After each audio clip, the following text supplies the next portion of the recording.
Hello everyone. Uh, Today we are diving into chapter 2 organizational and international culture. In our globalist world, understanding culture isn't uh, just a soft skill, it is a business necessity. We will explore how national values influence the workplace, how organizational culture is defined, and how managers can sustain or change that culture to drive performance. So, yeah, next slide. We begin with the why behind human behavior. Values are the desires or aspirations that guide how we act. To help managers understand this, Gerd Hofstede developed a famous framework. He identified four dimensions where culture differs: individualism, uncertainty, avoidance, power distance, and last, masculinity. Okay, for a manager, knowing where a team stands on these dimensions helps in tailoring leadership styles and communication to fit the culture context. Okay, next. Moving from the national level to the company level, what is organizational culture? It is essentially a system of shared values and norms. Edgar Sainz, a pioneer in this field, describes it as patterns of basic assumptions that a group learns while solving problems. Once these assumptions work well enough, they becomes the correct way to think and feel, and they are passed down to every new employee who joins the firm. Okay, next, the impact of culture. Why is culture so important? Why?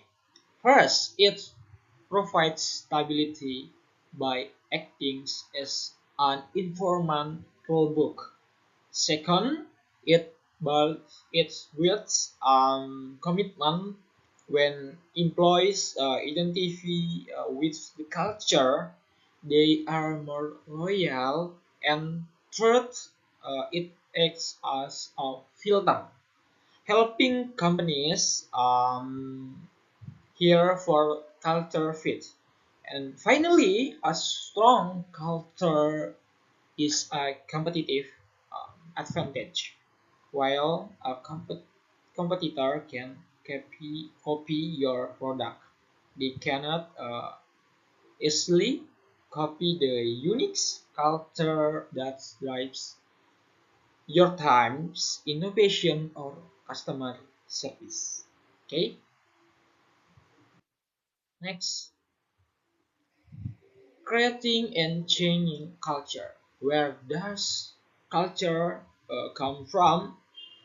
Usually, it starts with the founders, their beliefs set the tone.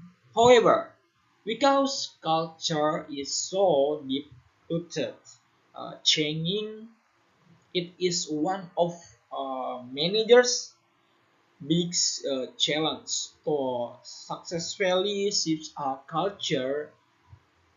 Manager must be consistent in four areas.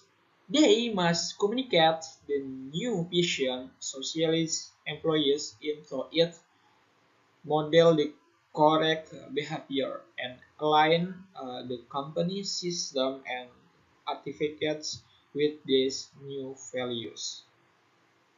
Okay, next, our final point is how culture is preserved.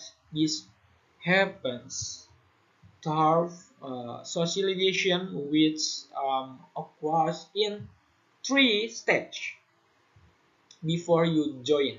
When you start job and when you manage your board's role. Managers can accelerate this using mentoring to guide new hires toward the UNRWA rules. Lastly, we see a rise in workplace spirituality. This isn't necessarily about religions. It's about uh, acknowledging that people want meaning and purpose in their work. When work when work feels meaningful, employee commitment naturally grows. So guys, thank you for your attention. See you and goodbye.